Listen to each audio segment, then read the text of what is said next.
Good evening, brothers. It's great to be back together again for our men's midweek. We are going to be diving into, we're going to cover a whole bunch tonight. We're actually going to cover, indirectly, we're going to cover 1.5 chapters of Matthew. So with that, we're going to do something a little bit different, but we're going to kind of recap about a chapter and a half of Matthew 21, and we're going to cover all of Matthew chapter 22. We're going to kind of recap what's going on. And then I'm going to make kind of there was something that I noticed in the scriptures as I was reading through all this that really caught my attention that's going to make for our lesson. So our lesson isn't going to be about one particular, passage here, but rather an observation that I've made about Jesus as we go through. And so I'm going to give you the title now. You ready? Rambo Jesus. Rambo Jesus. Okay. That'll make sense a little later on, but let's walk through this together. So in Matthew chapter 21, in verse 18, is what we covered this past Sunday.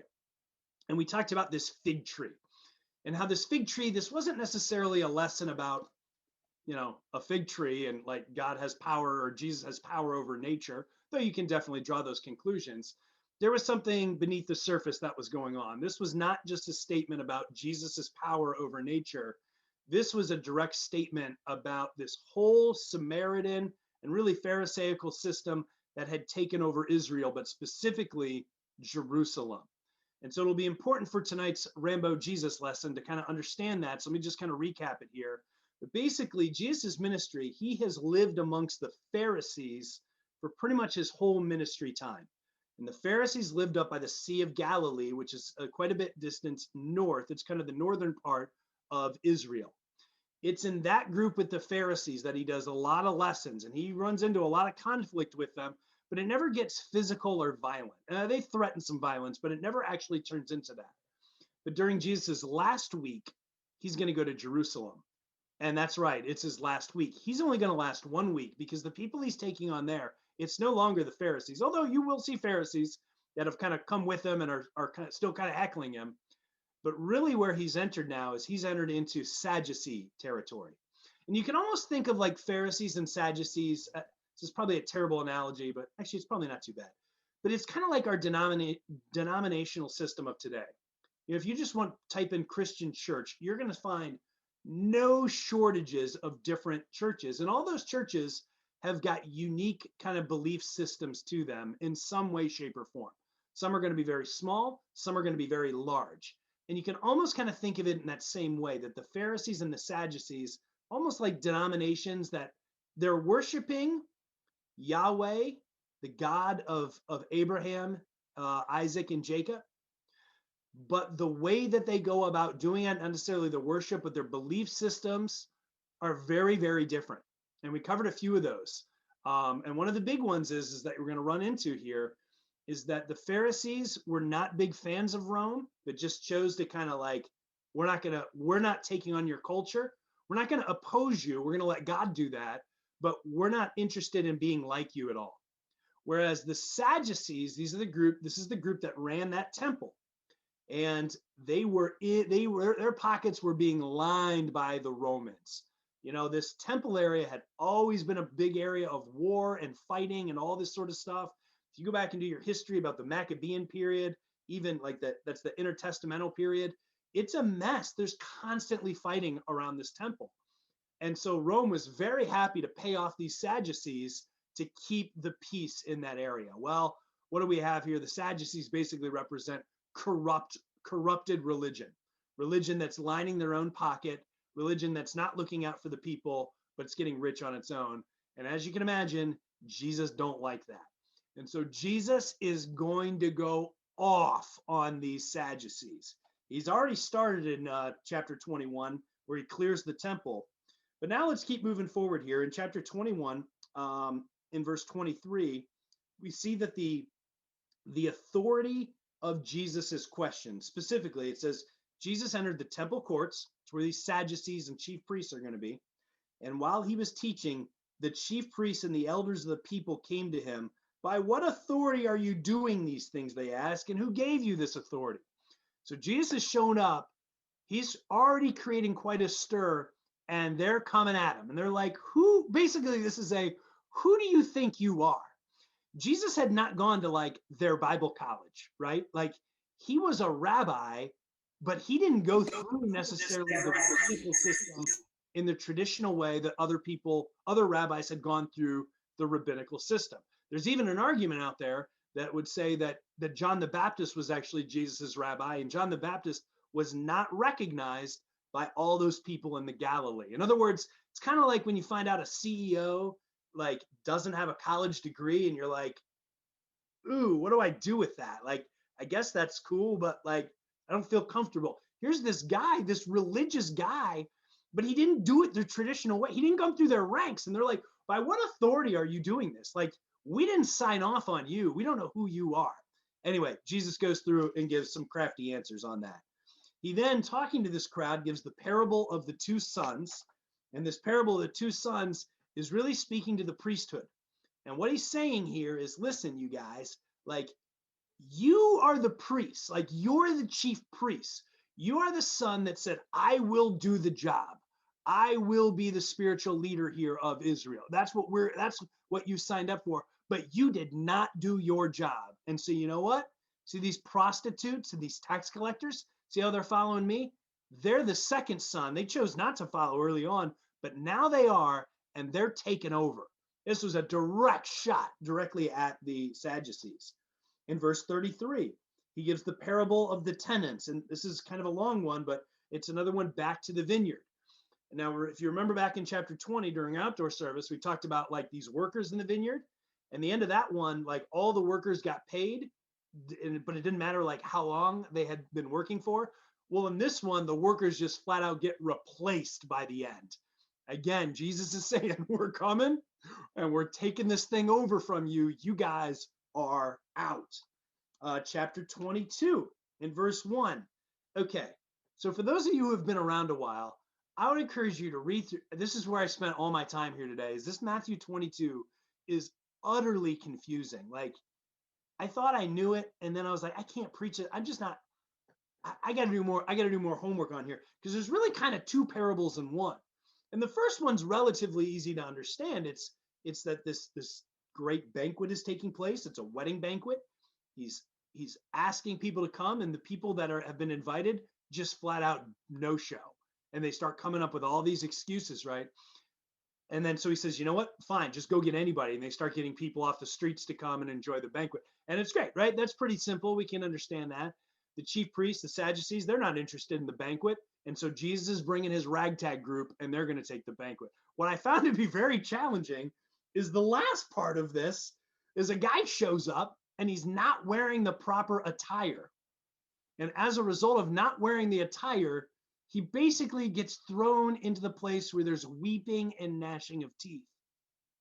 Whoa. So I haven't quite got my mind around that. Like, who is this guy showing up not wearing the wedding clothes? What are these wedding? So anyway, I'll have to get back to you on that one, but it's pretty interesting. There we go. The next one here in verse 15, it talks about paying the imperial tax to Caesar. And it was, I've learned from some different podcasts, or at least one author said he doesn't believe that the word tax is the right word here. The word would be tribute. And the difference between a tribute and a tax is a tribute is something that you give to honor the king. Like, you give your tribute, you buy your tribute, and then you go and you trade your tribute in so that there can be like some type of incense offered up to Caesar. And so this gets tricky. It's less about like, do I pay taxes to Caesar? And it's more about, do I give my loyalty to Caesar or not? And so if you guys remember way back, we were talking about these two camps, this Shammai and Hillel. So this is one of the big disagreements. And so this question that's being brought to him is to test Jesus and to see where he stands. And so the question is basically this. It's, if you're going to pay the tribute, that's kind of like a Daniel situation where you're bowing down before the king. So it's not about tax, but it's about you're showing your allegiance to Caesar, and almost you're giving him your worship. So the Shammai audience said, no, we will never pay this, because they saw that as really dishonoring God. The Hillel group said no, they saw that as we will pay the tribute, we see that God has put all of the different people in place. And so if that's God's king, we're going to honor God's king. I don't know if that makes sense, but that's what's going on. And so they try to trap Jesus with that, and Jesus is beautiful with this whole thing. He's like, listen, he goes, let me see the coin. And he says, whose head is on that? Well, it's Caesar's. He says, give to Caesar what is Caesar's, but give to God what is God's. And so he doesn't answer it, but he kind of does. That's always helpful. Give me 1 second, guys.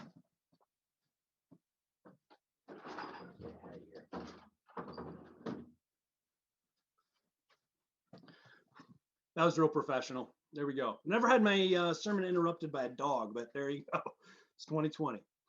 So Jesus basically answers that by saying, listen, I don't care about the money thing. Like the money thing's whatever. So that's Caesar's head. It actually means give back to Caesar. Like he gave that to you, just give it back to him. But don't you ever give your allegiance to him. Give to God what is God's. And so there we go. Speeding along here, then there's this question that's raised, which is going to be hard for our minds to understand. It's hard for my mind to understand, but it's this question about the marriage at the resurrection. And basically what they're asking is if they have this hypothetical situation, and if a brother marries a woman, but then he dies, well, then she would be given to the next brother. Well, if he dies, then the next brother, and they go through this 7 times.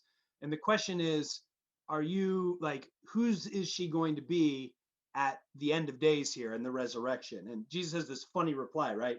Verse 29, he says, you are in error because you do not know the scriptures or the power of God. Boom, smacks them. But basically, like when we read this, we think of heaven in the terms that we think.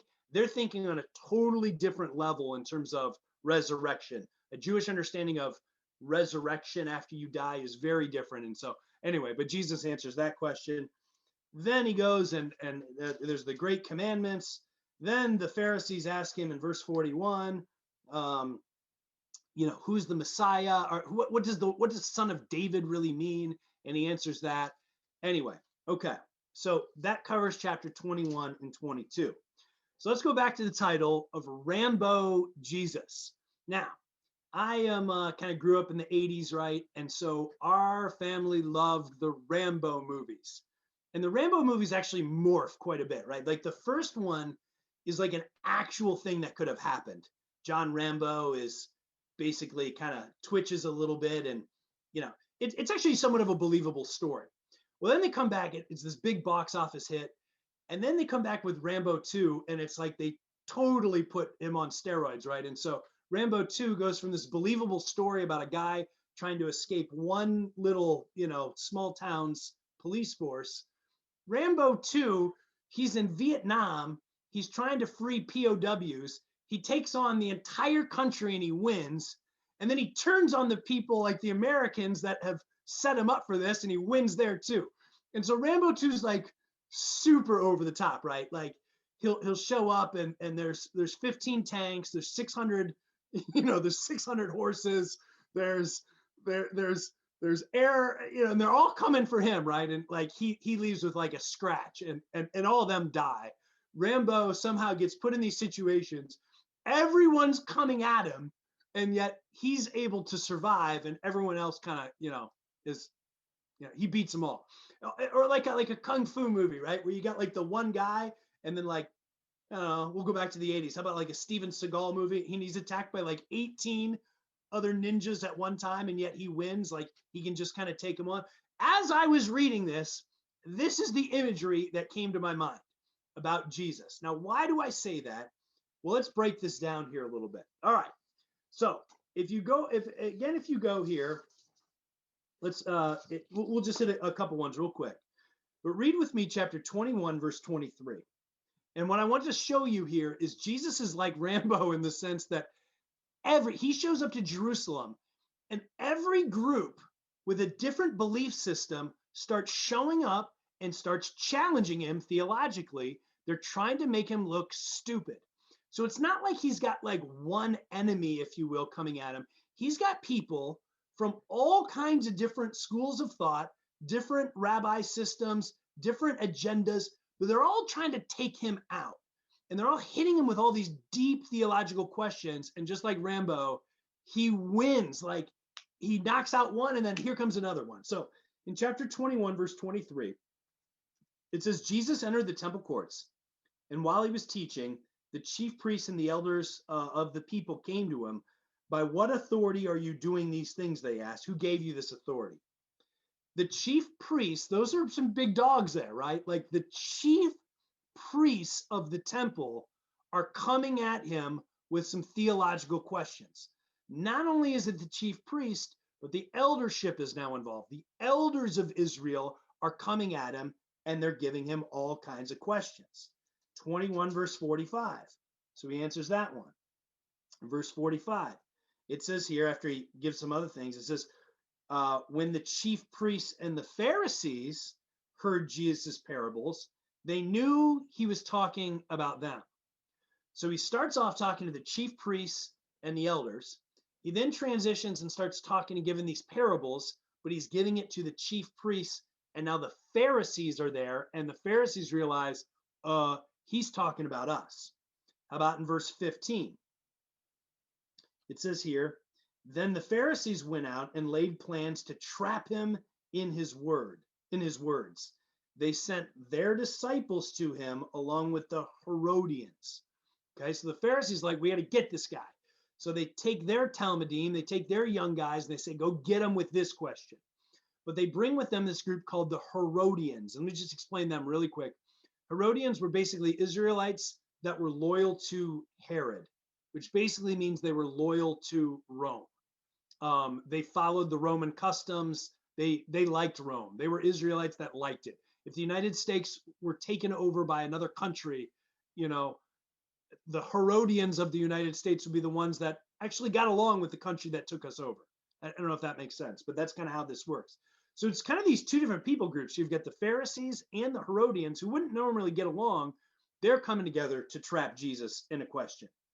It then says here in verse 22, when they heard this, so Jesus answers their question. It says, when they heard this, they were amazed. So they left him and went away. So Rambo Jesus has just gotten rid of them, right? And then you come right back around to verse 23. That same day, the Sadducees, totally different group, totally different belief system. The Sadducees, who say there is no resurrection, came to him with a question. So now the Sadducees are there, and these are the priests and the big dogs, and they've got their line of thinking, and they try to trap him in a question, right? So then we go down to verse 33. How did Jesus do? When the crowds heard this, they were astonished at his teaching. He silences the Sadducees. Let's go to verse 34. So now that he silenced the Sadducees, it says, hearing that Jesus had silenced the Sadducees, the Pharisees got together.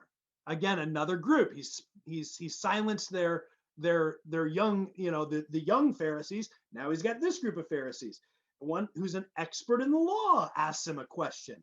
So now you got experts in the law and you got Pharisees. So it's the Kung Fu movie, right? Here comes another group of flying ninjas that are, coming at him with these theological questions. I'll read in verse, oh man, I'm on a roll here. Oh, in verse 34, did we cover that one? Yeah, I think we covered that one. Okay. Anyway, let's close it out here with verse 46, because this just kind of says it all about Jesus. No one could say a word in reply, and from that day on, no one dared to ask him any more questions. Like, if you can kind of get an appreciation for this, like he just showed up in today's terms and just got absolutely assaulted verbally with these questions from people of, for using our day's terms, the Vatican came at him, the First Baptist Council came at him, you just go through the denominations, like all the big dogs just came at him. And they all don't even agree with each other, but they're coming at him with question after question after question. And Jesus just deflects them. And oftentimes he doesn't even give them an answer, but the way that he phrases his question back to them makes them go, yeah, I never thought about it in that way. Jesus is a Bible stud. Let's just put it that way. And so what I want to talk about tonight, and that's pretty much the end of the lesson, if you will, but what can we take away from that? In 1 Peter chapter 3, verse 15, the scripture says, always be prepared to give an answer to everyone who asks you to give the reason for the hope that you have. Jesus was able to show up in any situation and basically take on any question. Just throw me a question and boom, he would knock it out of the park. Obviously, he was Jesus. He is the word of God. Like, okay, he's pretty good at that, right? He is the word of God. But there is something so powerful about this that, the nature of when you're the religious guy in the group, and that group could be, your neighborhood, it could be your work setting, it could be whatever. But when you're like that guy, maybe it's amongst your family. I don't know how many of us are going to see our families for Thanksgiving. Maybe you're that guy, like you're the religion guy.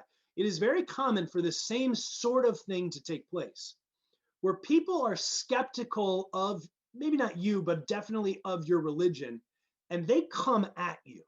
And my question for you is, are you prepared to give an answer for the hope that you have? In other words, if you were in Jesus' shoes and you got hit with a million different questions, would you just be like, I really need to like call somebody and get some answers, or let's go search Google for those answers? Or would you be able to confidently give some different answers? And while the groups are a little bit different in terms of who's coming at us and what's coming at us, there's a lot of things that are coming our way. They're coming our way now.